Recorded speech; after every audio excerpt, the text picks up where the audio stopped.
Keep in mind, I ask these questions exactly as written. I do not change your words. Please watch your mouth.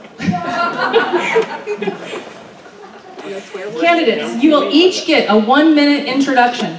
Following that, we will go straight into questions. You will have 1 minute to answer the question, and if you direct your response to your opponent, they will be granted a 30-second rebuttal. Please be mindful of our timer, Marie, sitting right in the front. So first, I'd like to introduce the County Assessor's Office. Let's start with Donna Gow. Thank you. Thank everyone for coming out today, and thank the Bonner County Republican Women, Inc. for hosting this forum.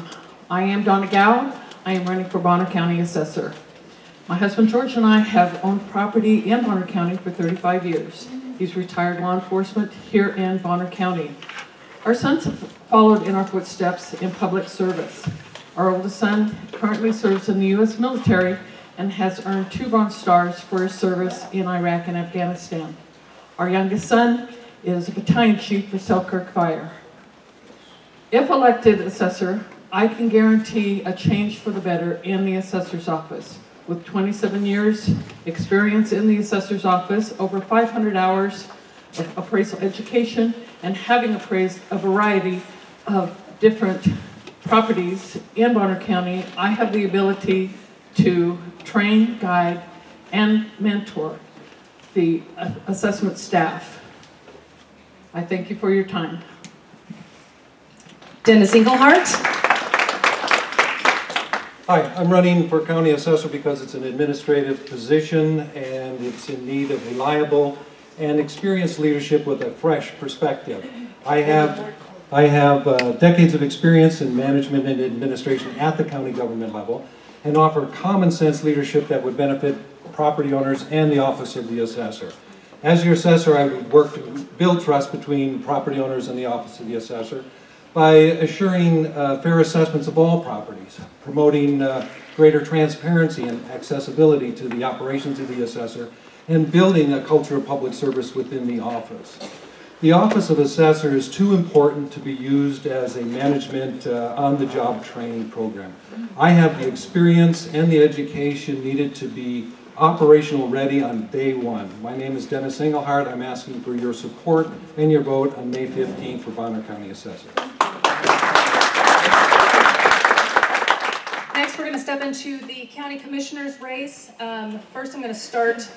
Glenn Bailey could not be here, but he did send a statement.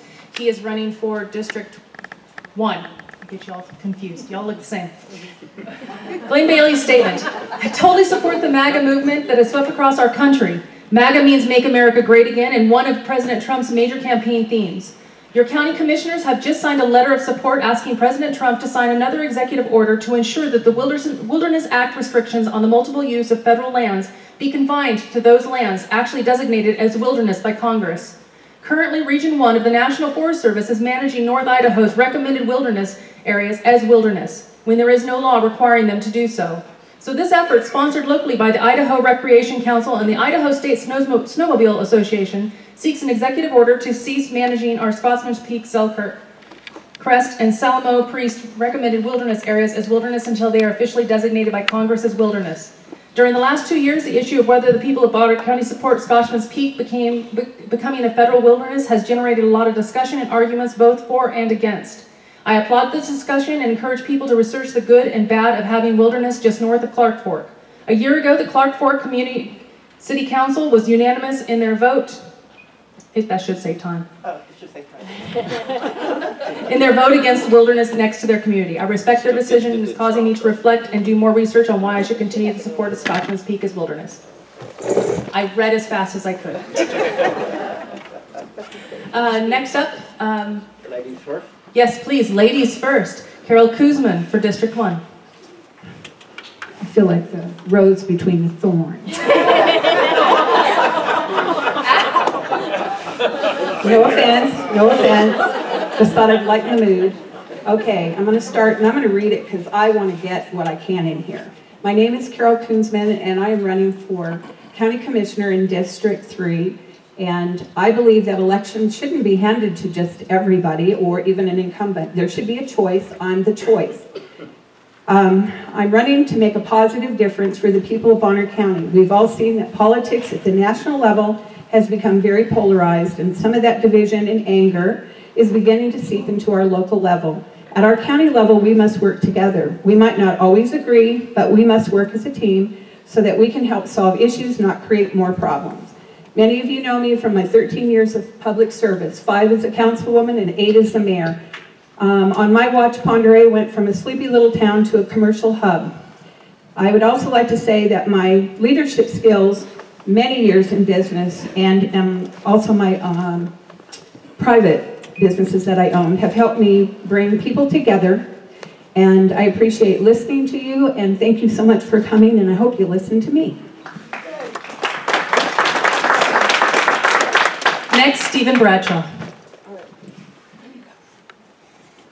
I'm Stephen Bradshaw, running for County Commissioner, District 1. If elected, I intend to bring back integrity, honor, and honesty, and full disclosure and transparency to the county office and every office that it's connected to. Currently, as she said, you see it from the top all the way down. The more I'm in this race, the more I learn, the more enlightening it has become. I almost wished I'd aimed my sights a little bit higher than County Commissioner. But you know what? We're going to start at ground one, and we're going to clean up the swamp from there. Amen. And our incumbent, Dan McDonald. My name is Dan McDonald. I'm your current District 3 Bonner County Commissioner. 2 years ago when I ran, I made a number of campaign promises. I'm glad to say that by August 1st of last year, I completed every one of those promises. Let me give you an idea of how we've actually made a positive difference already. We cut the budget by over $8.5 million in this year's new budget. We also took the county self-insured for liability, which has saved us a total of about saved you a total of $754,000 so far. And just today, we inked the deal to start taking our medical self-insured, which will save the taxpayers another $450. $450,000, not $450. $450 wouldn't be much. $450,000. Among other things, we added a procurement officer. The county had never had any of their offices buy together. She saved hundreds of thousands of dollars already. Basically, I'm here working for you. I've made a positive change. I've made a positive difference. We're getting the cost curve down on county government, and my time is out.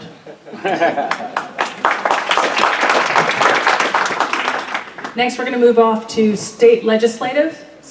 Not, you're running for Senate. State legislative. Down 2 more. Heather. What's the House? Start with House.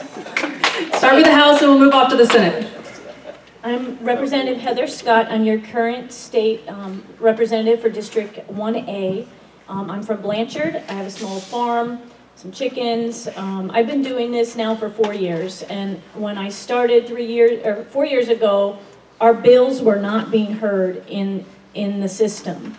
And when I say our bills, I say Liberty bills, bills from the citizen, bills from the little guy. The establishment and the lobbyists are basically running the show in Boise.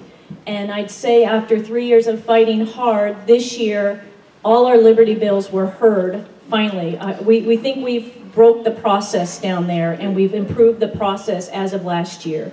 We had over 20 Liberty bills heard this year. Many of those bills made it through the House, through the Senate, and a few of them got turned into law. So I'm asking to represent you again. And I've got a great track record. Hopefully we have time to talk about it because I'm about out of time. Thank you. Mike Beck. Well, thank you, ladies, for the invitation. I'm Mike Beck, and with your vote on May 15th, I'll be your next state representative for District 1A. And the first question I was asked when I announced I was running is, why are you running? It's very simple. I want to bring a conservative, common sense, and effective representation back to District 1. A little bit about myself. I'm a 4th generation Idahoan, North Idahoan. My wife of 47 years, Dee, is here tonight, or this afternoon, and we have 2 children and 1 dog. And all of you folks that have little dogs know just exactly that they're your 3rd child, for crying out loud. Anyway, I've been in the forest products industry for over 45 years. I'm currently the commissioner for the Idaho Forest Products Commission. I've been appointed to that position by the last 4 governors. I've served in that for the last 20 years. So my time is up, and there's going to be lots of questions here. But with your vote on May 15th, I'm Mike Beck. I need it. Thanks. Now we're going to go over to the Senate side. So I'm starting off with Danielle. Danielle Ahrens. Thank you, everyone, for coming today. My name is Danielle Ahrens. I'm running for the Senate. May 15th is the primary vote. That's the most important vote. Effective, experienced leadership. That's what I can offer you. I spent thousands of hours preparing for this job of serving you. I'm the Legislative District 1 Republican Chairman this this term. Before that, I was your County Republican Chairman. So I have been serving the constituents for all of that time. This is my hometown mission. I'm retired law enforcement. I was a deputy sheriff, also a correctional officer. I'm retired, and this is what I do full time. I can go down, represent you in Boise, and represent North Idaho properly, and I will be effective for you. I appreciate your vote, May 15th. Danielle Ahrens for Senate District 1. Thank you. Next up, Jim Woodward. Good morning. Thanks for showing up today. I do appreciate it. Can you hear me, Chris? Okay. Having all these fresh faces here, I'm glad to see you're out here participating in your representative government. My name is Jim Woodward, asking to serve as your state senator here in the district. Just the quick synopsis is I grew up in here in Sandpoint and Bonners Ferry, an engineer out of the University of Idaho, went off and served in the Navy, both on the active component for 7 years, back here as a reservist, and then also working in the district and now owning a small business here. Why am I up here? I think that in general we do a great job here in Idaho. I think we have a good thing going on. I'd like to see us continue that. We operate with a balanced budget. We have a pretty strong education system. There's always room for improvement, and so I'll look hard at those areas with the business perspective that I have. And as an excavation contractor, I'm not patient enough to drain the swamp. I own excavators. I own big trucks. We'll take care of it that way. Jim Woodward, thank you. Last but not least, Scott Herndon. Okay, good morning. I am Scott Herndon. I'm also running for State Senate District 1. We don't have a lot of time to cover a bunch this morning, so check out my website at herndonforidaho.com. We are putting up pretty much daily videos on that website right on the homepage if you want to see where I stand on all the different topics. I do live in Sago. I've lived here since 2004. I'm a local home builder, married to my wife Arlene. We have 8 children. Number one priority for me for running for the state senate is to basically be a watchman on the wall for you and your constitutional rights, and also to begin to help the state. We're heading in the right direction with a lot of legislators to exercise state sovereignty so that Idaho can be governed by Idahoans for the benefit of the people that live in Idaho, not managed by what other states want, not managed by what Washington, D.C. wants. Thank you. I hope to earn your vote. Scott Herndon. All right, candidates, I'm letting you know up front, these questions are random, so some will be asked generally, and they're literally asking for everybody's answer. Some will be directed. Once again, if you direct your response or your answer back towards your candidate, or your opponent, thank you. I get stumbled every once in a while.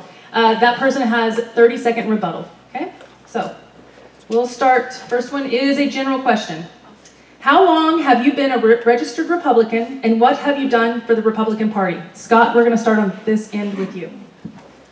So I've been a registered Republican since I began to vote, and that was in the 1980s. I remember I wasn't old enough to vote for Ronald Reagan, so I think the first presidential election I voted in was 1988, and I do believe I voted for George H.W. Bush, but that was a long time ago, so my memory is missing. So then I pretty much voted consistently. However, I actually really mostly care about candidates. In other words, so if the candidates are good, even if they're running as a constitutional party candidate or some other candidate, if they're better than the other ones, that's what I look for in my candidates. But I do love the idea of the Republican Party and what it stands for, which is representative government. And so that's one of the things I hope to restore to the state legislature right now. Committee chairs hold stuff up and we don't get our voice heard. And I think that's one of the things, key things the Republican Party stands for. That's what I hope to restore to the state Senate. Well, I've been a registered Republican since I could vote.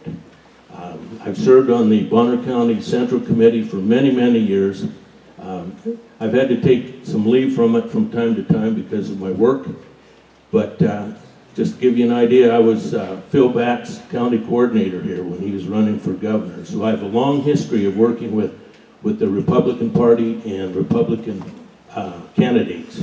So with your vote, we can keep the party strong. Thank you. I've been a registered Republican for 45 years. I served as state committeeman for Bonner County for 2 years. At state conventions, I sat on the platform committee and the resolutions committee. I chaired 2 delegations to different state conventions. I've run for state senate back in 2010 in what was then called District 2. I have conducted fundraisers and meet and greets for gubernatorial candidates, congressional candidates, state representatives, sheriff's department, commissioners, just about every position in there. I have even come here and set up the chairs and taken them down at the monthly meetings that we have here. You need workers. You need workers, yeah. Okay, thank you. Thank you. I also have been a registered Republican and voted since I was first eligible to vote, so that must mean Dennis and I are close to the same age. First presidential election, tricky-dicky. I have been on the Central Committee, Precinct Committee person for the District of Hope for the approximately 8 years. And I have, throughout my years, have helped different Republican candidates get elected by doing door-to-door, handing out brochures, doing just talking about them, endorsing them, and putting up signs. That's all I have.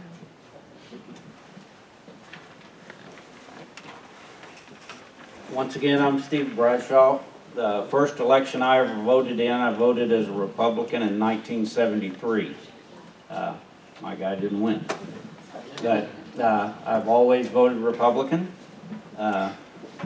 Like Scott, sometimes the better choice was not always on our side. Yeah.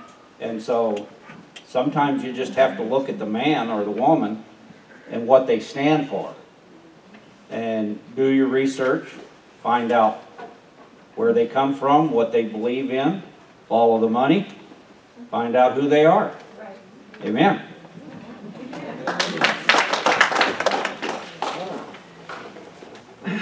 Well, my first election was 1968. So that's going to tell you I'm not a youngster, but I'm a registered Republican. And I had a grandmother who instilled in me that voting was a privilege, and she believed everything in the Republican Party. And every election she would call me and say, "Carol, did you vote?" "Yes, Grandma, I voted." "Did you vote for the right person, Carol?" "Yes, Grandma, I did." And there were some times that might have not been the same person that she thought it should be, but I never told her because you didn't want the wrath of Grandma. No, for sure. When did I turn 18? I think it was 77, and I registered Republican. I was able to vote for Ronald Reagan, so that was awesome. Always been a Republican.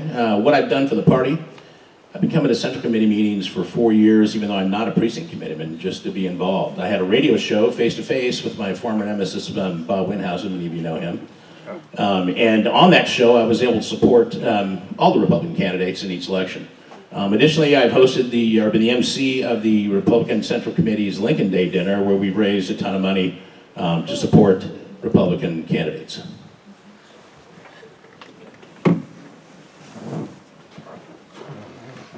I've always been a registered Republican. 37 years ago, my first campaign I worked on was Ronald Reagan's. I was a college Republican.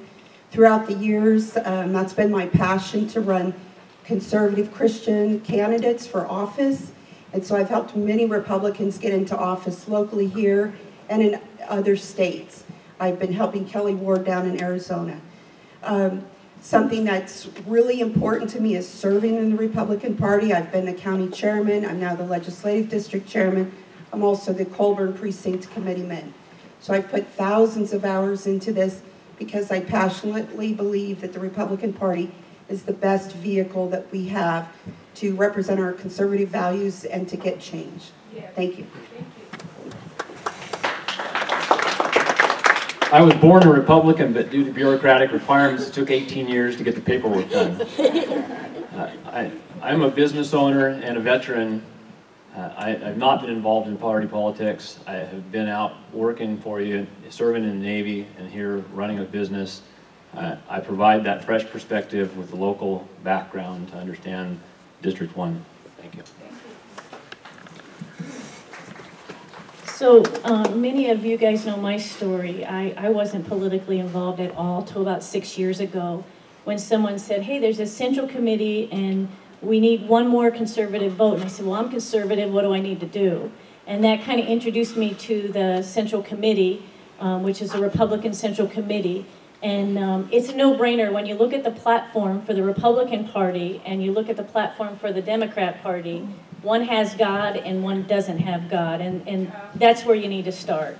And so I was not active politically at all till about 6 years ago. It was usually a neighbor that said, hey, there's a levy or there's a bond vote, you got to go vote. But once I did, I jumped in with both feet. And I've been completely active for the past, I think it's going on five years, maybe 6 years. The most conservative voter out of all 105 legislators in the House of Representatives for 4 years now. So I'm all in. The next question is a direct question. Mr. Beck, you claim to be the most conservative of the candidates running. A significant portion of your donors to your campaign are well-known Democrats. Where are your liberty conservative supporters? Well, this is a charge I've had to answer to many, many times. But like I told the folks down in Blanchard, being a fourth-generation, lifelong resident of Bonner County, it can be a blessing and it can be a curse. I've grown up with a lot of these people in this county, and they turned out to be Democrats. Can you imagine that? But they support me. And that's what's important about this, folks. When I go to Boise, I'm representing all of these people in this district.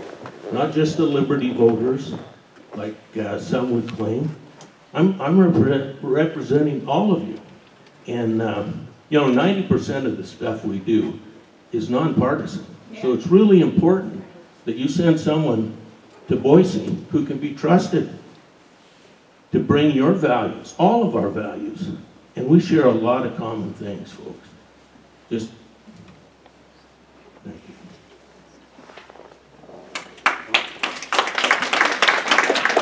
you. Jim Woodward, you have acknowledged that you received the $2,600 plus or minus per month payout from Northern Lights for being an elected director, which brings up an ethics question. How can we, the voters, be assured you are not willing to be bribed or swayed with gifts if elected to Senate? As Northern Lights directors, we receive health care in return for our services provided to Northern Lights and all the members of Northern Lights. It's in line with industry standards. Northern Lights is a private company, and so I'll reserve the rest of that conversation for the Northern Lights boardroom. There are 16,000 meters out there, 20,000 or 16,000 members and 20,000 meters, but that doesn't include everybody in the room. And to respect the rights and the privacy of all those members in that private company, we welcome any time on the third Monday of any month a conversation at Northern Lights. That's next Monday at 10 o'clock. Carol Koonsman, during your tenure as mayor for Pend Oreille, the area became the industrialized zone with multiple big box stores and commercial zoning as far as the eye can see. Is this your vision for all of Bonner County? Oh, heck no. Geez Louise, let's think about it. Where were they going to grow? The only place that had vacant land was in Pend Oreille. And I cannot be responsible because a big box store wanted to buy the property and build there. What that's done is made Pend Oreille the commercial hub of our county. We get people that are from Canada, from Montana, from Eastern Washington. They all go there. Over 600,000 cars a month go down Highway 95. They're either coming in or going out of Pend Oreille. I did not agree to some of the stores that came in. They came in before I was mayor. But again, it's development, and people can put on those pieces of property whatever they want, and it just happens to be commercial. So I don't think there's a problem. No. General question. In recently passed school safety legislation by Representative Heather Scott, qualified retired peace officers were authorized to carry their firearms in the K-12 schools and colleges and universities. Do you oppose or approve of this legislation? That was a general question. Go for it. You've got the mic. Well, I know there's a lot of people who in other areas do not understand packing a weapon, but my reality is I'm a member of the NRA, and I believe that our schools should just be as protected as the money in your bank. And I don't understand why people don't understand that our children are our most important assets that we have. And I think that if they are trained, I see no problem with this. But everybody else has a different opinion, but I don't know. That's what I think.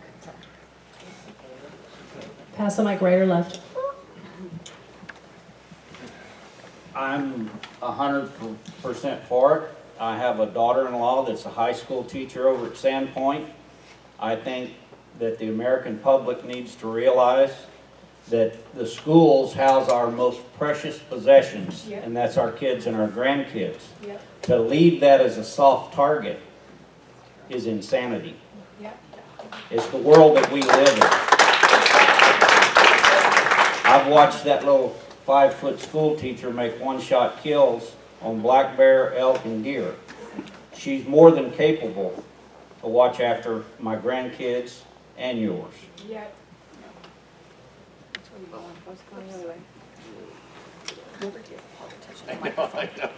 Even though I don't have anything to do with the schools, I do believe it is a good idea as long as they are have some type of uniform or identified. My husband said as a law enforcement officer, if they are not identified, that you see someone with a gun, they're likely to be shot. So as long as they are identified, it's a good idea. It's a much better idea than trying to arm our teachers who are not capable, mostly emotionally, to take the life of someone. I understand the question correctly. It has to do with RH 218, which will allow retired law enforcement personnel to carry a gun actually anywhere in the United States. Can you hear me back there? Is it okay? Yes. Okay. Being a retired law enforcement officer and a former firearms instructor, and knowing a number of instructors up here who have to give the class and instruction to these retired officers every year for requalification, I can assure you that those that do possess that ability to go in schools are well trained, well disciplined, and able to handle the responsibility. Well, I'm a retired military officer with 20 years in the Idaho Army National Guard. I've had training with a 45 up to a 155 self-propelled howitzer. I also carry a enhanced concealed weapons permit. And currently our school districts around the state have the authority to arm staff in the schools. When I talk to a lot of teachers, they'd rather not see that. But as far as having retired officers being able to carry in the schools, I support that. In fact, I would support actually qualified retired military if they're well trained and vetted. Thank you. This way, this way, this way. Oh, sorry. I know I'm standing back here as a wallflower. Thanks. That's right. So my position in regards to what the legislature should do, we already have the constitutional right to keep and bear arms, and it is good people with weapons that are in the position to thwart bad people with weapons. Right. And I think there should be no place where the Second Amendment is put aside. So there should be no place where there should not be people armed. It's our inalienable right to defend innocent life, and we should not rely on law enforcement to do that, because law enforcement is going to take X number of minutes to get there, and during that time people are harmed. So whatever we can do legislatively to uphold the right to keep and bear arms and not have any target that is off limits to our right to defend innocent life. And I recommend to our people that they get trained to use those weapons, and no one's emotionally ready to kill people, but we have to be emotionally and responsibly ready to defend innocent life against people who do not obey the law. Exactly.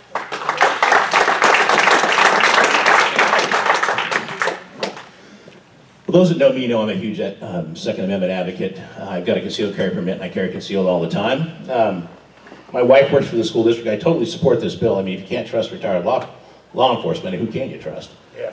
But I also think we need to extend it beyond that. We have teachers that are former military, that have taken training classes, that are ready and equipped to defend themselves, yet we're denying them the right to defend not only themselves and their students. Right. Quite frankly, what we need to eliminate is the gun-free zones. These are places where people see as a target, where they go, it's an easy body count. If they want to make a name for themselves, quite frankly, I think it's morally irresponsible to have gun-free zones, and so I totally support it.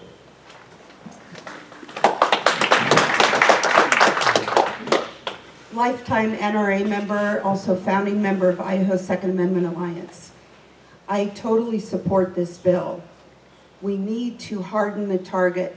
This is a reality that's happening in all the schools, or many schools around the nation. We have to allow carry like this. And I would like to see this bill expanded next time to include military also. Thank you. Sounds like it's a pretty consistent answer. I think we're in North Idaho. Yeah. I agree with a lot of the statements made here for sure. That I support the Second Amendment, and yes, retired law enforcement are certainly qualified. And I think for me, the decision is the person qualified and trained and proficient? And so retired law enforcement, by maintaining proficiency, yes, they are. And there are other people who can be qualified, trained, and proficient. And so it can be more than just retired law enforcement. Thank you. Bet you know my answer. So even the Boise Democrats voted yes on this bill, which was very good. I was hoping everyone was on board with it. What I do want to share is this bill idea was brought to me by just an average citizen, and he's sitting in the front row. Ron Adamick, may have been your question. He came to me last summer and said, hey, I've got an idea for a bill. And so we worked on it throughout the summer. We strategized how we were going to introduce it, and it flew right through the House and Senate. And it happened to just come up in committee about a week after the school shootings in Florida. So it was really exciting. The timing wasn't exciting, but it was very exciting that we had legislation ready to go. We were probably the first state to secure our schools and move in the right direction. One more bill I'd like to just hit that we passed this year with guns in schools is I co-sponsored a bill that actually will get turned into law July 1st that will allow kids in schools to be trained on gun safety, and I'm out of time.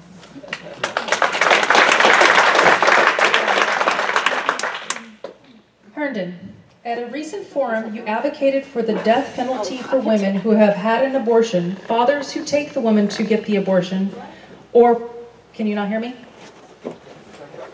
Or pay for it as well, as if the woman's mother does the same. How do you reconcile a life for a life if you have any sanctity for life? Right, so that actually is an incorrect assessment of what was said at the recent forum. But how many people here are pro-life? Okay, how many people here want to abolish abortion?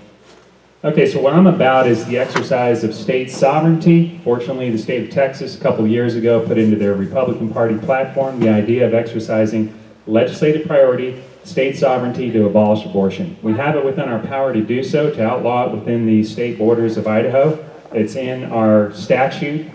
It's also in our Constitution, the inalienable right to life.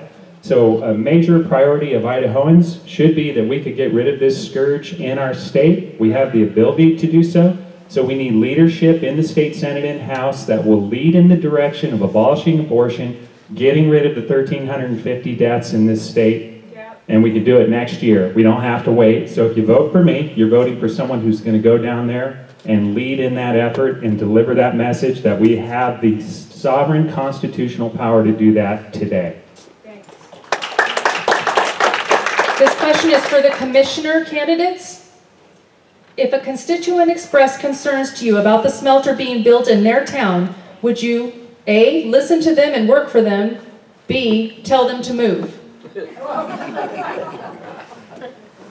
That's a no-brainer.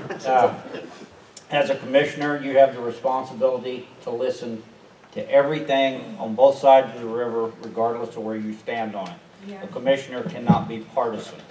They work for the people. Their decision should be based on what's right for the people. The smelter thing is a hot topic. It stinks from the top down. Another swamp that needs to be drained. If somebody doesn't go to jail over that land deal, it will amaze me and our justice system even more. That's where I stand on the smelter. But it is our responsibility to serve the people first, not our own opinions or agendas. Good. That's a good question. I believe everyone that lives in this county has an opinion about many things, and there's going to be times as a commissioner I may not either understand it or I may not agree with it, but you still have to be a listener, you have to be respectful, you have to be kind, and hopefully you're people-oriented enough that you can help that person with whatever it is. When it comes to the smelter, I don't want the smelter. I know that legally there's permitting and there's lots of things that they go through before it happens, but the reality is I moved out of Southern California because of all the crap down there. I didn't move up here for clean water, clean air, and beautiful forests to have this thing over there, and I don't want it, and I'm proud to say I don't want it, and that's where I stand on that. Well, I know where this question comes from. And first of all, let me say out that I never told anyone to move. The person said, well, I should just go ahead and move, but I can't get my money out of my house because I just purchased it. And I said, actually, the market's pretty hot right now. Yeah. You probably could. So not once did I ever tell anyone to move. As commissioners, and as elected officials in general, a lot of times you'll get aspersions cast your way that you don't listen to this, you don't listen to that. And we do, we listen to everyone. What they're actually saying is, you're not agreeing with me, which is a completely different set of circumstances. Now, with respect to the smelter, as a commissioner, you realize that we are bound by findings of fact and conclusions of law, and if we don't follow those, then liability gets cast upon you here. Valley County had the same issue where they had a manufacturer that wanted to move in, a bunch of people were against it, the commissioners swayed with the citizens, listened to them, and they have a budget every year of $7 million, they got sued for $9 million, and they got the manufacturing plant anyway. There's a process that's going on right now, it's already beginning, I think it's going to begin, the permitting process. And once that process takes place, then we'll have actual factionable information to work with. And if in fact it is outside of the norms for construction or environmental issues or travel plan, we will stand against it. But until that time, seeing as we're just Bonner County Commissioners, we're not in the state of Washington, we don't have any say. Right.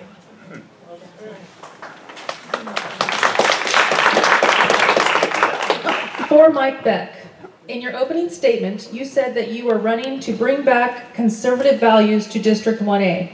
Are you saying 1, Heather is not a conservative? 2, you are more conservative?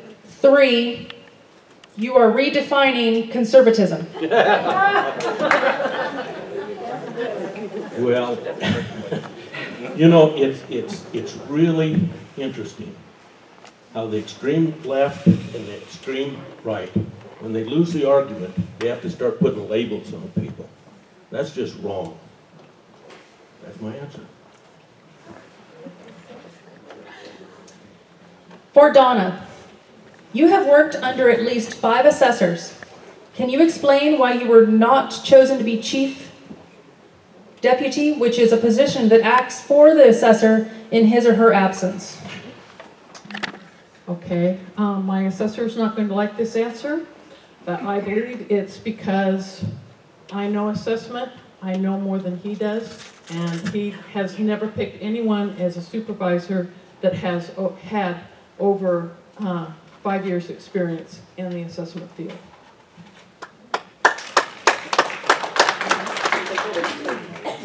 Trying to mix up these questions so you're not all stacked together. Questions for state candidates and commissioners. Please tell us in clear language whether you are for or against Scotchman's Peak Wilderness proposal. Let's start down on the end over here with Mr. Herndon. Yes, we'll start with the wallflower. Okay, the wallflower. So Scotchman Peaks Wilderness is federally controlled land right now. It would become a federal wilderness area. I am absolutely opposed to federal wilderness designation because that completely removes that property from state control for perpetuity. And I don't want to make decisions that are against the Constitution. The idea of the equal footing doctrine is that we should get management of all of the lands that are in the state of Idaho. That's our property. And then Idahoans should manage that land and benefit us economically and also defend us against out of control forest fires. So if we basically turn over this land for perpetuity, we take off the table our ability to acquire management of that land forever. And I'm against that. We need state control, local control to benefit Idahoans. Well, as a commissioner on the Idaho Forest Products Commission, we've been a strong advocate of multiple use. You know, our national forests belong to all of us, and you know, that Scotchman Peak area, regardless of whether it's federally designated or not, or if it's in state hands, is irrelevant. That will always be a wilderness. And those folks that try and make this a big issue within the county, I think are missing the bigger picture. But I want to commend our commissioners for putting this up to a vote, because I think it's really important. If you listened or read Senator Rish's column the other day, he talks about this vote and how he will honor the wishes of this district or this county, and so will I. Thank you.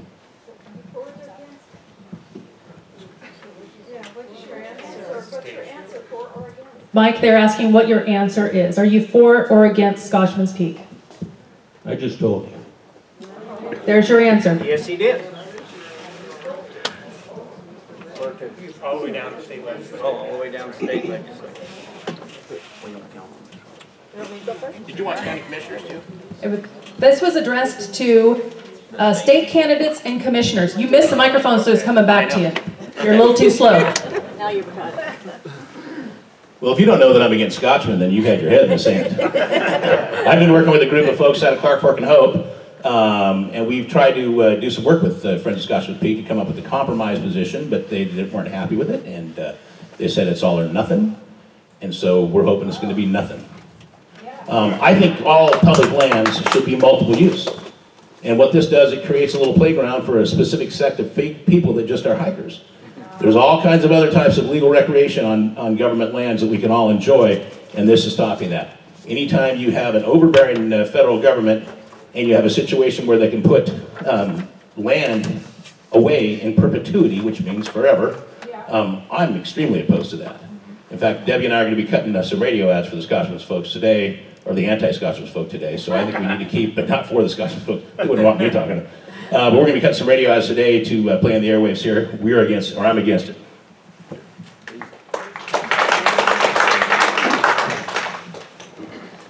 Scotchman's Peak, oh my goodness. Mr. Beck didn't answer the question straight out. I can answer that for you. The whole Scotchman Pete deal has been orchestrated, and for the most part, the easiest way to describe it is they're trying to pee down your back, but they're going to tell you it's raining. A couple of weeks ago at a forum, somebody said, follow the money. And so because I grew up in a police environment, my best friend's dad was police chief in Houston, that's kind of the basis for investigation, is follow the money. And if you follow the money, it'll take you to a place called Idaho Forest Products, George Soros, Idaho Forest Group. You can do the math from there. I am 100% against it because one of those entities I just named is trying to monopolize the timber industry in Idaho so they can drive the price of timber up. The way they do that is lock up the federal land so that you cannot manage it. Mr. Beck, do you wish a 30-second rebuttal since you were addressed? Now you can say yes or no. You know, difficult issues like this aren't always yes or no answers. There's a lot of people. This is not a debate. You know, like I've said, you know, we've stood for multiple use, and as far as I'm concerned, we have all the wilderness in Idaho we need. But it's going to be up to a vote, and it's not up to me. You know, like Dan said, I've tried to work with folks on both sides of this issue to come up with a reasonable solution. There's areas within the Scotchman Peak that were old logging areas that I don't agree with. There's lots of other areas that are traditional hunting grounds for a lot of friends of mine. So I'm not going to say whether I'm for or against it. Time. You know how I stand. Carol Koonsman? Yes, ma'am. I have to follow the pee down your back. What the heck? All right, well, get ready. I do support Scotchman's Peak, but I'll put the but in there. I do thank the commissioners for putting it on as an advisory vote so that all the people can decide what they want. And I think that Senator Risch is going to look at that. I understand that the 14,000 acres up there is a hot button. I get that. But what I'm more concerned about is the 2.5 million acres in this state that we are not managing, can't get in, can't take care of, and I'm terrified of fire. So my answer is yes, I do support it. I know that's a terrible thing in some groups, but I do like the advisory vote. Heather? I am against the Scotchman's Peak, entirely against it. I'm tired of our land being locked up. Not only, you know, they're treating some of our other property up in Boundary County as wilderness. It's not wilderness. They've locked people out of the lands. The Idaho legislature, you know, things are always moving slow, but I do see since Trump's in office, it's starting to trend in a better direction.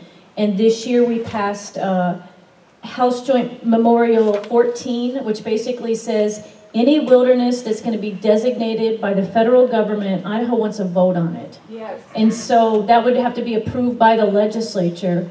So I'm completely against the Scotchman's Peak wilderness. When we used to go and brief the Admiral in the morning, it was a brief called the Bluff. It was bottom line up front, and the bottom line up front is, as it's written now, or as it was written, since there is no proposal right now because the county commissioners have an advisory vote, as it was written, no, I didn't support it because I have concerns with wildfire, wildlife management, and a few other things, and Clark Fork, the vicinity to Clark Fork. So as it was written, no, I would have said no on that. But I do understand that, and when we look back in hindsight 100 or 200 years from now, and if we preserve some areas that are natural, then maybe that was the right choice. So we need to look at the specifics. It's a much longer answer. It's a long discussion. We've been talking about it for quite a while now.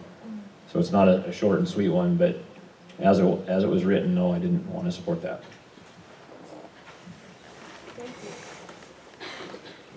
2 years ago, the head of the VFW in Clark Fork and the mayor reached out to me and So they were very concerned about this when I meet with them.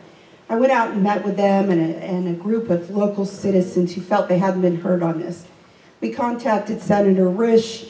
We said they have not been addressed, their culture, their tradition, and their heritage is being attacked and taken from them. People are going to be locked out if you put this into a wilderness. I am completely against it. I've continually worked for that. It shuts out handicapped people. It doesn't allow us to fight fires. This is not what we need to do. This is part of Agenda 21 and Agenda 2030. This is clear cut. They continue to lock up our lands, and they are just trying to lock it up from Yucatan to Yukon, and you can research this. I am completely against Scotchman's Peak, and I just can't understand why anyone would support more federal control and more federal lockout of our lands. Thank you. Danielle, can you come back down to Heather, please? General question.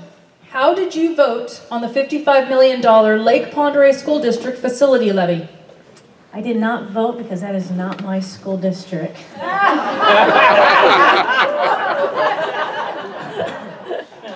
I voted against that $55 million plant levy. We make a distinction between maintenance and operation levies and plant levies. I thought that $55 million was a little bit too big. I am always an advocate of education. I believe it's an investment in our future, and that putting our kids in a good school and providing the right teachers is where we want to be so that we as a society thrive. Right. But yeah, that one was just a little bit too much for me. So I'll always vote yes on a maintenance and operation levy unless there's really something awry. But to those maintenance and operation levies, that's our commitment to our kids. I voted against the $55 million levy. I thought it was a money grab, and I thought it was ill thought out, and that they did not need those funds. Thank you. Well, I voted against it. My previous job prior to becoming a commissioner, this is kind of what I did. I helped out school districts with budgeting, with project planning, project design. And when I started looking into the details, I realized that there were none. They were asking for the maximum amount of money they could ask for. They were not really telling you how it was going to go, where it was going to go. The plans they had for the schools, they told us the middle school had a problem with flooding and CO2. What we found out is, once they turned on the sump pumps, the flooding was gone. And the CO2 reading was from an outbuilding out by where they parked the buses and the buses idle. There were a great number of issues with respect to that levy that I found out quickly were just not correct. So there was no way I could support that.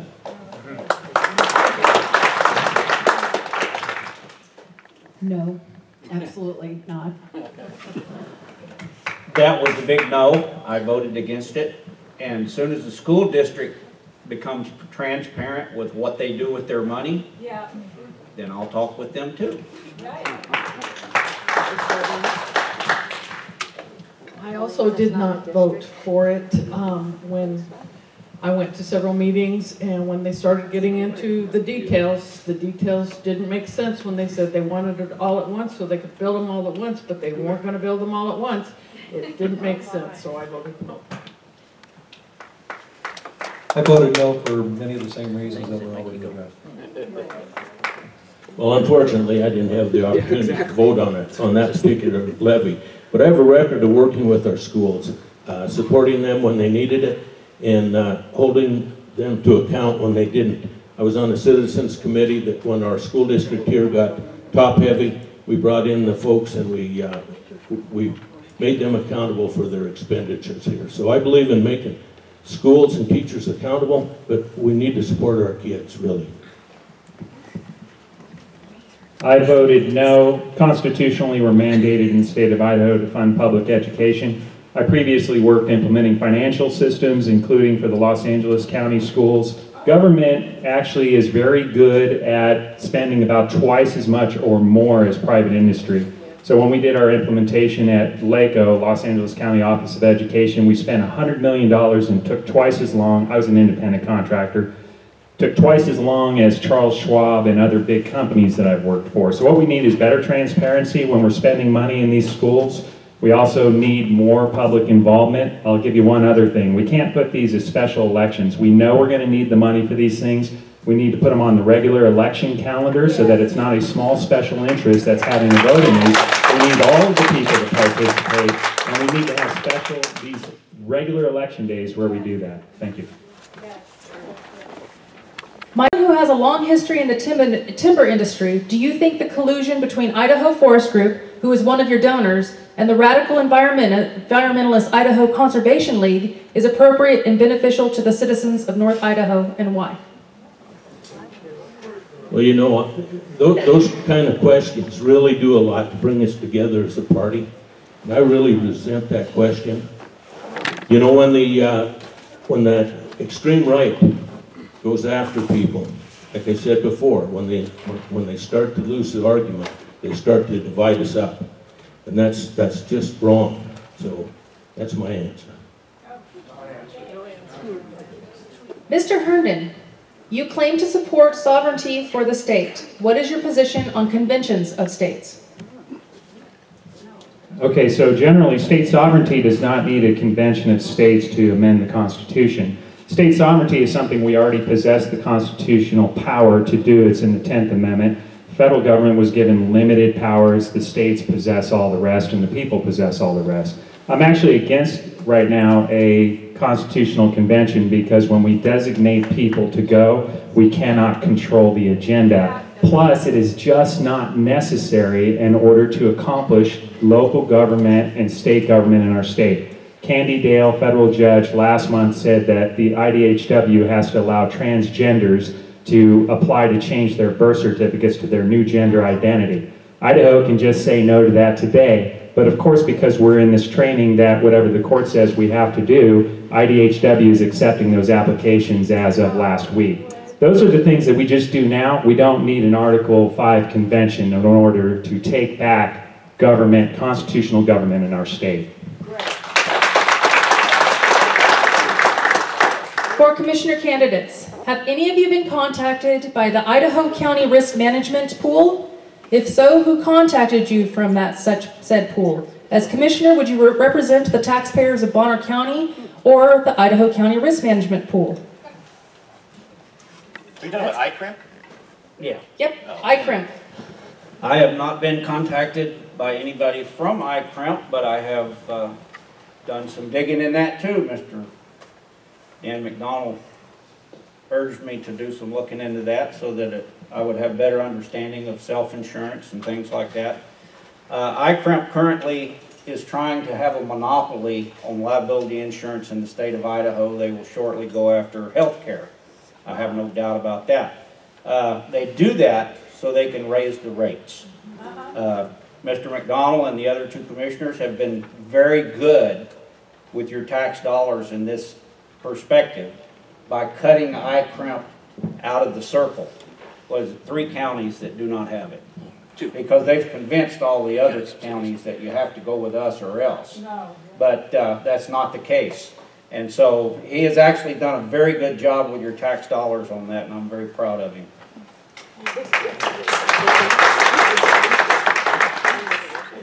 ICRIMP has not contacted me. I made a few phone calls and found out, because I believe you should do your due diligence, and found out that there are only 1 county in this state, and that is Bonner County, and a partial part of Ada County, which has a huge population, and they have quite a bit more money.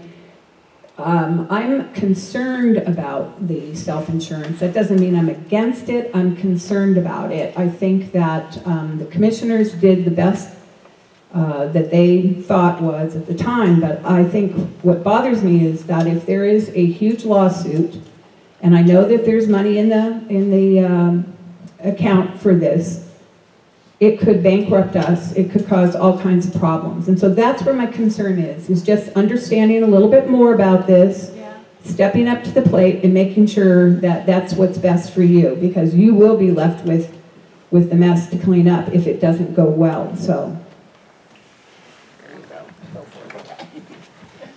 ICRIM's a monopoly, in every sense of the word. They control quite a few counties, with the exception of part of Ada, our county, and a number of cities that have moved away from ICRIM. And I think as more and more people see the success we're having with self-insurance, they will move away as well. We actually had ICRIMP investigated, and we think we have the chops to be able to go after them if they continue to put pressure on us. But let me talk to you a little bit about self-insurance. Under ICRIMP, our losses by this time in the calendar year, or by this time in the fiscal year, were about $400,000 to $500,000. Under self-insurance, they were $12,000. ICRIMP had all these training classes. That's when we had our higher losses. Their premiums, before we left them, were over what our premiums were with our previous employer, or previous insured travelers.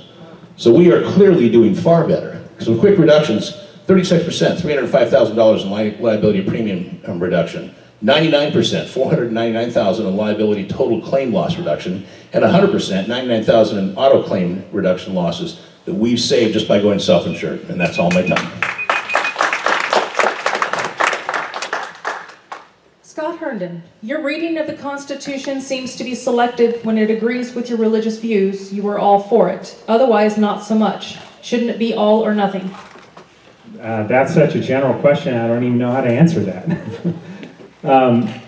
I am a born-again Christian. What that's going to mean for government is that I'm actually going to, my perspective will be from that moral perspective. Everybody comes into government with a moral perspective. So if you're an atheist, you're going to come in with an atheist perspective. If you're Muslim, you'll come in with a Muslim perspective. And the nice thing about the First Amendment of the United States Constitution is it doesn't prohibit us from, we don't have to put our Christianity at the door when we enter into government. So that's kind of nice. But our responsibility when we take an oath is an oath we take before God to uphold the Constitution as the supreme law of the land.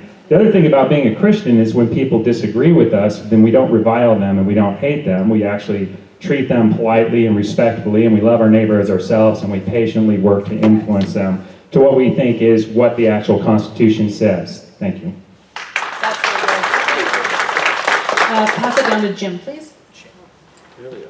Jim Woodward, would you explain to us, the taxpayers, how we can trust you to do what is right for us as a state senator when you as a board member for Northern Lights Utility, as well as the rest of the board, receive $2,300 a month for a single 2-hour meeting, funds that could be used to reduce our utility cost or improve the quality of our utilities? Also, do you think this expenditure of our funds is ethical? I think we answered that question before, but I'll answer it again. I just asked him as I handed him. You bet. It was said Northern Lights board members receive health care as compensation. Not any good facts there on 2 hours. I travel to Boise monthly. I've been to Portland. I spent a week in Denver this year. All of those things where I took time away from my business and went and worked for the members of Northern Lights. What I bring to Northern Lights is my engineering background and my business background. I share all the details at Northern Lights in a board meeting, but I can show you hard numbers where we've made improvements and some policies that have definitely helped out with the cooperative and making sure that in that nonprofit mode of operation that we are, that capital credits return to the members. Lots of details there, spend time there, but there's 6 other board members, and so I'd like to have that discussion at the boardroom. Thank you. There's a little bit of a question on trust there. I have to throw this out every time. When I was 24, you trusted me with your nuclear weapons. I'm asking for your trust again here as a state legislature. Please pass it down to Mike Beck, please. Mike Beck, your attendance as the elected Republican Party Rainco Precinct Committee person shows an 85% absentee rate over most of the last 7 years. How do you justify to prospective voters that this is acceptable, effective representation from an elected official? Well, those of you that know me know that I've been a precinct committeeman for many, many years. Over the last 10 years, we had a mill down in Orfino.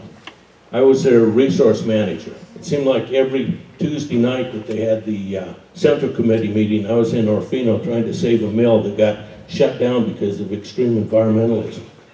So I've been a good representative of this district and of my precinct, and I'll continue to do that. So, you know I have a target on my back today, but anyone wants to come talk to me individually, I'd love to have that discussion.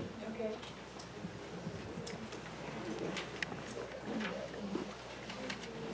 Scott Herndon. Your Yes, that would be me. I'm trying to mix these up. So nobody's dominating the microphone.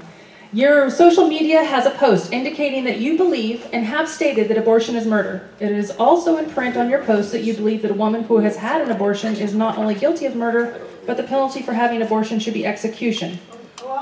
Would you please explain further regarding your post? Yeah, someone has a reading comprehension problem, and someone's putting that out as false information. So if you read it, it doesn't say that.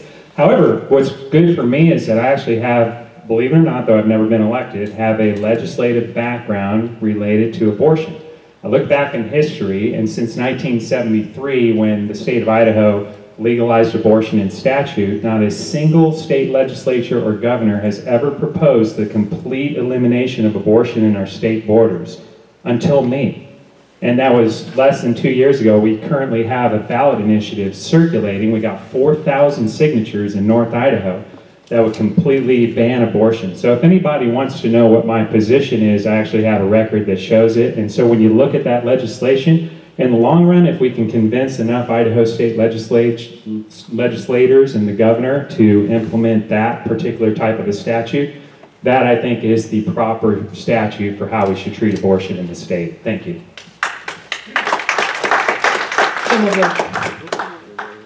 Jim Woodward? You bet. Should Scott and I get a little closer together? I think so. Why did you not participate in the Senate debate on Saturday? Oh, I looked at that. I mean, real honest, I thought Scott was pretty excited about it last week, and it looked to me like it wasn't going to be a forum that was conducive to getting my message out there. So that's where I stood on it. That's just an honest answer. I went instead, went to Bonner's Ferry, spent the morning with the Rotary Club. They raised a bunch of money up there for scholarships. I spent the evening in Sandpoint. The Rotary Club in Sandpoint had a function. I asked them if there were reason that they were both doing functions that day. It was just coincidence, but I did get at the auction dinner that night, I got a really nice bench handcrafted by one of the assessor candidates who's not here today. And so I went out door knocking, and we just spent the day being productive, trying to get the message out to potential voters. Yes, you were addressed, so you get 30-second rebuttal, please. You bet. 30 seconds. So Lee Lancaster of KYMS Radio, does anybody know him? Yes. So Lee put this forum on because he liked the idea of the Lincoln Douglas debates where you can actually get some time to see the difference between candidates. And the only thing I'd like to do is just admonish the other two state Senate candidates that didn't even give Lee notice after they told them, they told KYMS that they were going to be at the forum, but neither of my opponents even offered the courtesy of letting them know ahead of time that they were not going to participate, and Lee put a lot of time into that effort. Thank you. Hold on, sir. Danielle? I would like a rebuttal. 30-second. The reason why we didn't go is I got no less than a dozen phone calls, several from pastors telling me it was a setup and an ambush. I asked Mr. Herndon who the moderator was. He told me the lady that owned the station. Then he changed it to his best friend. It was a complete setup. I watched the entire video. That's why I did not go. I have never missed a forum in years. It was very difficult for me not to go. Time. Rebuttal. Can I make a statement here? We're still in a rebuttal. Can I rebut? Okay. Not a party, too. Gave it to you. Go I ahead. wasn't invited to the forum, but Lee is a personal friend of mine. He goes to my church sometimes, and I asked him about this very question yesterday. I said, was this a setup? People keep going, it was a setup. He said no one knew the answer or the questions ahead of time, because someone had told me, hey, people know the questions ahead of time. He said nobody knew the questions but me. So I just want to speak for Lee, because I think he's a very sincere man. He's not completely into politics, but he did organize this. So I just wanted to say that, even though I wasn't addressed. Okay, and the only thing I want to add is that I actually heard that because I used my phone there to track the time, that they said, oh, Scott had the questions and prepared ahead of time. Lee and I know each other, but we hardly ever see each other. But I do want to just want you to note that I've just been called a liar, and Lee Lancaster has been called a liar with no evidence to support the charge. In the Bible, that's violation of the 9th commandment. It's called bearing false witness, and is not presumptive of good behavior. I hope that you will vote for a state senate candidate that actually is going to be honest, transparent, and truthful to you. Thank you. Two questions from the floor, too. Mike Beck, in your Central Committee absences, how come you could not so much as arrange a proxy? Well, whoever formed that question didn't know the facts, because I had many proxies over time. And I think Danielle can attest to that. They even tried to kick me out of the Central Committee because I didn't attend their meetings. But like I said, I had a job to do. I was down in Orfino most of the time when they had those meetings. And I don't know why we have to make these personal attacks. I find it very, very disturbing that we're sitting up here attacking each other. I didn't write the questions, I just asked the questions. Would you like me to just stop asking questions? I would. Okay. Do you believe that the Second Amendment was a safeguard against potential government tyranny? This is for everyone. Scott, you got the mic. Okay, so now I just turned it off, so there it goes. Okay, so if you look at the environment from which the Second Amendment was written, what happened in that time frame? Okay, we had just thrown off King George and the British monarchy. So I think definitely that the founders of the country that wrote the Second Amendment, and if you look at the Federalist Papers, did have in mind that this is not your right, it's not to protect your right against intruders or against people attacking your families. It is also to protect your right to throw off an oppressive government. And they even talked about that in all their founding writings. So I think there is that. I don't think we're anywhere close to that. I think we need to just vote, and we need to participate in the elective process, and we need to get elected to school boards and show up and do all the things that we can do there, and that's how we turn around our government.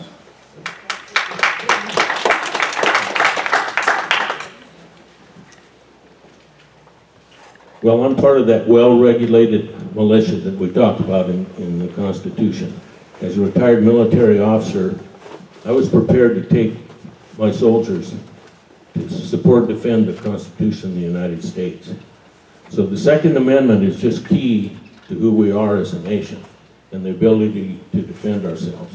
So, you know, I'm still an officer. You don't, when you're retired, you still retain your commission, and so as that well-regulated militia, you can be assured I'll support you on the Second Amendment. Thank you. Without the Second Amendment, you wouldn't have the First or any of the others. So, yes, it's there so that we can protect ourselves against an oppressive government. Yes, and like Scott said, when it was written, we had just gained our freedom from an oppressive government. And then if you look at some of the governments in World War II and how they took over the citizenry, I believe that that's what the Second Amendment is to protect us against. Life member, NRA, all about the Second Amendment. One of my dearest friends is sitting right there. She is a Holocaust survivor. She can tell you exactly what happens to a nation when they're disarmed.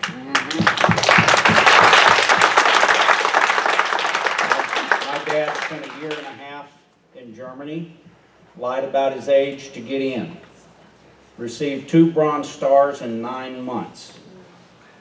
I come from a line of people who are not afraid to fight. As far as a setup deal, I'm all about that. There's a guy that anybody who's in the military has heard of, is certainly a hero of mine, named Chesty Puller. He was completely surrounded on all sides, and our president at that time said it cost too much to go get him. Oh, no. But it's the American spirit that he said, men, we got them where we want to. We can attack in any direction now. So never be afraid of a setup or being surrounded. It's what's within you that guides you.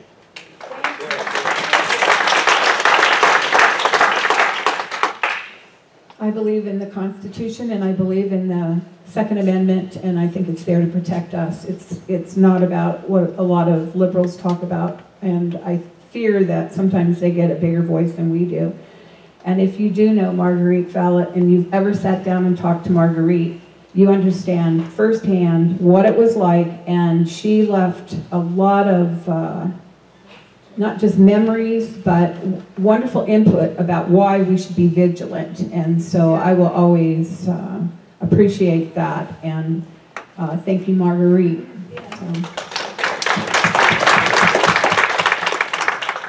Well, I agree with everything people have said here so far. I think, unlike what the left wants us to believe, the Second Amendment is not about deer hunting. I think that the best way, and Marguerite, of course, love you, Marguerite, known Marguerite for a long time, the first way you take over the country is to disarm the citizenry. Yeah. And that won't happen here. The Second Amendment was put into place to allow us to stop tyranny from a rogue government. And it is the right that secures all our other rights. Thank you. I agree, looking back in historical perspective, it certainly is the truth that the Second Amendment was placed there for us to protect our own rights. I also still believe in our system of government, though, at local, state, and federal. We oftentimes in these meetings we're saying the feds or the state, the government, our federal government, our state government. We're a part of it. Seek out that person, put the right person in the elected positions that you can go talk to, and we can all still. It's a representative government that requires participation, and if you're participating, which is what my comment early on. Appreciate you being here because you're out here trying to figure out who's the right person to represent you. So I thank you for that, and I think the system still works. Thank you. I am pro Second Amendment. I don't have much to add. Everyone's pretty much touched on it. I'll just share that I have a friend that's from Mexico, and a bad part of Mexico, and he said that they would come into to the small communities and disarm everyone, and within a month, the cartel would move in and be running that town. And so we just need to look at history, and we need to look at the countries around us that are disarmed, and we need to remain vigilant all the time. I've had this question asked now twice, and I'm going to address it myself. Where is Richard Miller? I invited all of the candidates personally through either, if I have their personal email, I send off a personal email. If I didn't, I went over to their candidate's profile and sent them an email, because they all have an email system set up on their profiles. After that, it was posted in the papers. It was even posted in the Reader. Can you believe that? I don't know where Richard Miller is, who is running for county assessor. You thought it was a set. His wife has not been doing well, so that could be an issue for him. Well, then we should pray for her. Yeah. No questions, Chris. No questions from the floor, Chris.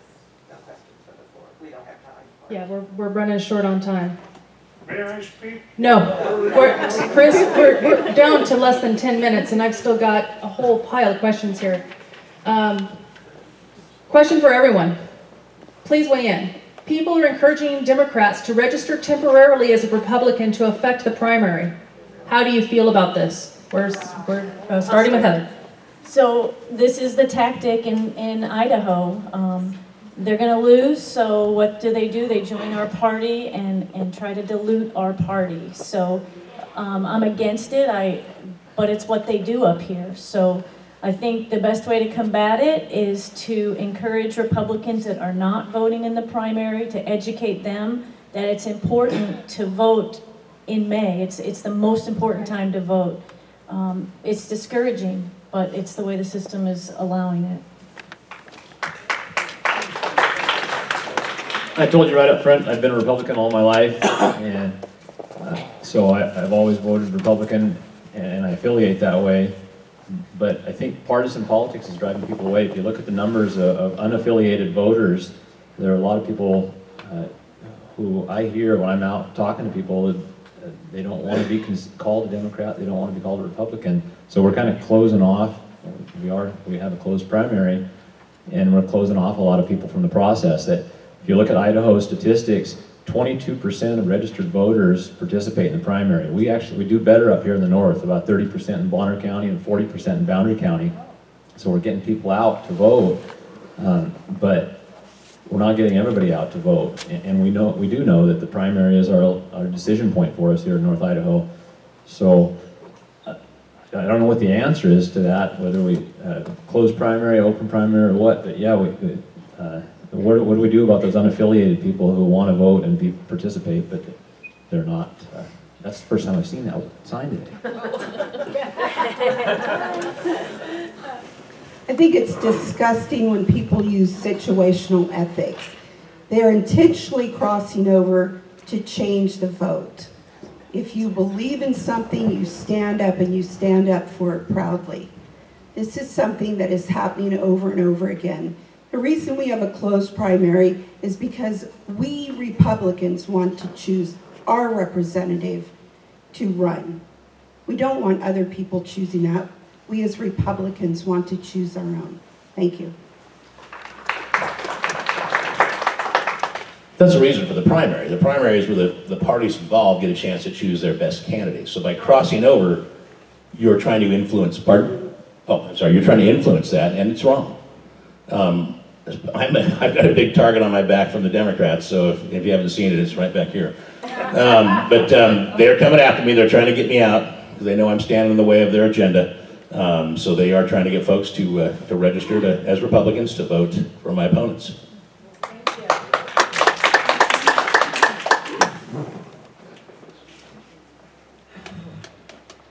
Well, I had to think about this because when you are a commissioner up here, you have to represent everyone. And I think it's a travesty that somebody feels they have to change their political party to vote for someone. If someone's known you all their life or whatever and they want to help you out in the primary and they have to change their political party, I think that is very sad. But getting back to it, if more Republicans would come out in the primary and vote instead of staying home, I don't think this would be even a comment. Right. And that's the part that's so sad is where are the Republicans who won't come and vote in the primary?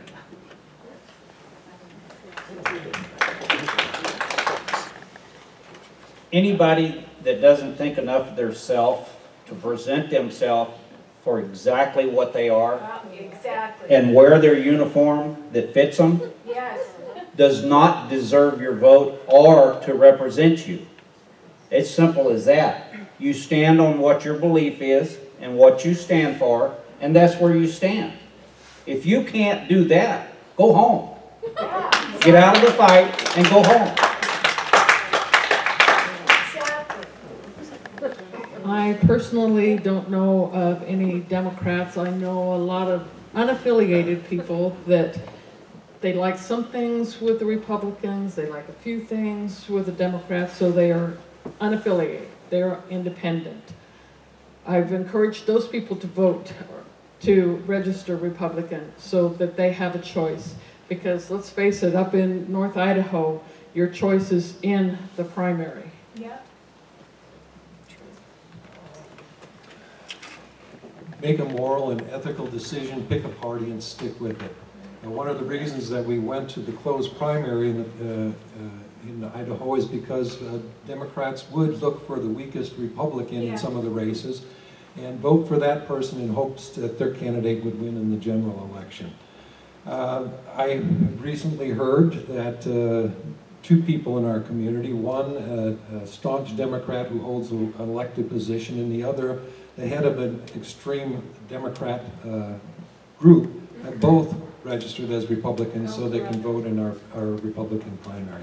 That's wrong, shouldn't happen. Well, you know, we have to ask ourselves, why are these people doing this, particularly the unaffiliated? I think if those unaffiliated could sit in this room today and see the rancor we've seen here, amongst ourselves, we're driving Republicans away from our party. And so it's natural that they register to vote because they don't have another choice. And quite frankly, I'm proud of those folks that have put enough trust in me to vote for me, even if they had to cross over. Thank you. Yeah, my recommendation is just that. I think it is an ethical situation. If we're Republicans, then we want to, through the primary process, nominate our candidates for the general election. And if the Democrats, so we want Republicans to do that, true Republicans. And if the Democrats want to be more competitive in the general election, then they need to, as a party, come up with better ideas that meet the desires of the people and fit within the Constitution, and then they too can be competitive. There are plenty of other states where they are. Go ahead and hold that. Final question. To all candidates, why should I vote for you over your competitors? So I have what you want when you send down a state legislator is you want someone who's actually going to stand up against special interests, against a direction that you do not want to go, that could be against the Constitution, could cost you more money. And I have a personal background, a personal history where I've stood up for my own rights it was for the Constitution and against oppressive government. So if you look at my personal background, you'll see that I'm the only candidate I think that has sued Bonner County, for example, for violation of the First Amendment. I did it not on behalf of me, but on behalf of all the chaplains who came after me who could not exercise their First Amendment right had I not sued. I've also stood up against the oppressive CPS regime in the Idaho Department of Health and Welfare, who every day violates the 4th and 14th Amendment rights of families in North Idaho when they try to get in the door of their homes. So that's what you'll get from me. You know, it's very hard in 1 minute or 30 seconds to really describe who you are. But I want everyone here to know that I'm a common sense conservative. And I will work for you. It doesn't matter what your party, it doesn't matter what your beliefs are. I will listen to you, and I will do what's right for the citizens of this district. And so I ask you to vote for me on May 15th. I think we need a little bit of common sense today. During the campaigning, there's been a realization that there's a confusion between the term appraiser and the term assessor. The skill sets needed to do those two separate jobs are extreme opposites. I have experience. You hear during the campaign forums, I have 27 years of this, or I have 40 years of this. In my case, 2 decades of experience in management and administration at the county government level. This is not another appraiser position that you're voting for. This is someone who's going to lead and direct and take responsibility for the actions of all of the employees of that organization. I have alone, of the candidates running in the Republican primary, that type of background, that type of experience. My educational degree is in vocational training and education, which I have applied in the real world. That allows me to go into an organization, identify its principal responsibilities, make sure that they're being done the most efficiently and effective way. And if they're not, then to develop systems that allow that. Time. Thank you. Yes, I have 27 years experience in the assessor's office. So I know appraisal. I know what needs to be done. And because I have this experience, I am the one that is able to train and guide and mentor these people in the office on to make sure that the assessments are done accurately and fairly and equitably. I won't be just somebody that sits at the desk. I will be an active assessor in that I will be with these appraisers. And I won't be going out in the field and doing appraisals. But like I said, I will train these people on the proper way to do the assessments. I know the problems that exist, and I know how to correct them. Vote Donna Gow, May 15th, assessor. Steve Bradshaw, Bonner County Commissioner. If you put me in there, my stand and beliefs of honesty and integrity are neither for sale nor are they negotiable. As a representative of you, that will never be for sale or influenced by outside forces. I will always be your employee. not your commissioner, not a government official, but your employee. Good. That is the commissioner's job. Thank you. This is the best job interview you could ever have. And the reality is, I'm running for a position that is filled by an incumbent. That's pretty tough to do. But the reality also is, nobody should be handed an election just because they're an incumbent. No. I am a choice. I think I'm an excellent choice. No, I have not been in the commissioner's office running it, but I did run a city for 8 years. I have experience in corporate world where I was an administrator over 2,500 people. I understand finances. It's not rocket science. I can get in there and I can do a good job and I can work for you. I believe that I have a track record of working with people. I know so many people in this area, and I am a great helper of people. And that is my pride, in helping people solve problems and doing it in a very respectful, kind manner. So thank you, and May 15th is coming up, and I need every vote I can get, and I appreciate coming here. Thank you. So 2 years ago, you elected me to do a job. I did the very job you asked me to do. When you look at the county, it's like a large corporation. It's 425 employees, $57 million budget. You guys are both the bosses, but you're also the shareholders. Yeah. So to me, it's important that we're looking out for the best interest of your shares and your share quality. We've actually made it cuts, like I said. In fact, the actual number, I got a letter here from Mike Rosedale, the actual number we cut from previous year's budget was $8,799,201. Now that doesn't include the $10 million when we froze spending last year, because we saw the previous board were spending like, I don't want to insult drunken sailors, but drunken sailors. They spent reserves that they never should have spent. We fixed it. We've done away with the good old boy network. We brought honesty and integrity back into the office. And for that, I think I deserve another 4 years. I would ask you to vote for me on May 15th. Dan McDonald. Effective, experienced leadership. If you should choose me as your next senator, I will serve you as I have for the last number of years, working with constituents, solving problems, representing you in North Idaho, down in Boise. I have not accepted any PAC money or special interest money. It's been from family, friends, and many of you here in the audience. Thank you.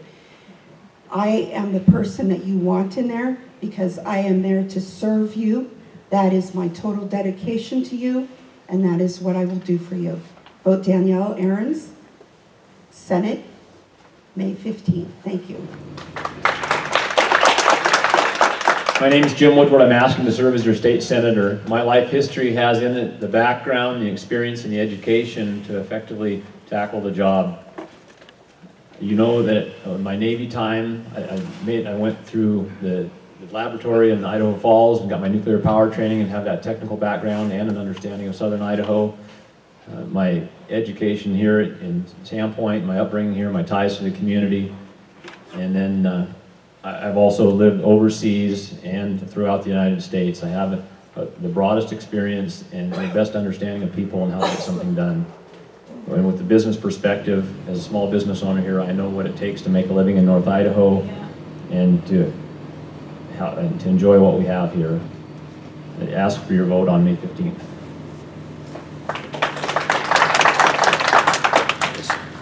So why me and not my opponent? I have a proven track record for 4 years of being the most conservative voter in the House and the Senate, total. I believe in bottom-up government, government by the people. And it's pretty clear if you look at, if you follow the money and look at where my donations are coming from. They're coming from the individual citizens, as opposed to my opponent. Most of the big chunks of money in $1,000 chunks has come from one special interest. And that special interest is tied to the Idaho Conservation League, which has moved into our area, which I believe is a radical environmental group. I have a proven track record I've been, I always forget what they're called, but I've got the Conservative Excellence Award by the American Conservative Union Foundation for 4 years straight now, and I'm asking to represent you for 2 more years. We are making progress. Oops. That's it. Can I have my last 10 seconds that I gave up? Sure. 10 seconds. 10 seconds. I just want to say, I've emphasized a few times, I still believe in our system. As a Navy man, I say slow, steady pressure on the rudder. It's a big ship. Break off the rudder, you lose steerage way. Time. Good job. Good job. I just got a note that Richard Miller's wife was broadsided last night, and she did not get out of the hospital until late last night. So, family first, folks. I want to thank all of the candidates for coming up here. No matter how hard the questions were today, I appreciate the fact that you stood up and you addressed them. Everybody might not have gotten the answers they wanted to hear, but they got to hear. And I think that that's what's important to all of us here, is that we actually get to hear your voice. So, folks, May 15th, we will be having our normal meeting here as usual, but I want you to take this time to get out and inform people we need voters. Okay? Please, start talking to people. Now I'm going to turn it over to Marie. Thank you, thank you, thank you. Thank you all for taking time to come today and share with us your views. Thank you all for coming. We will have a brief business meeting. You're welcome to stay. You're welcome to leave at this point. But could I please ask you, try not to disrupt too much if people start asking questions in the back so we can still have our business meeting. Thank you again for coming, and best of luck to all of you in the election.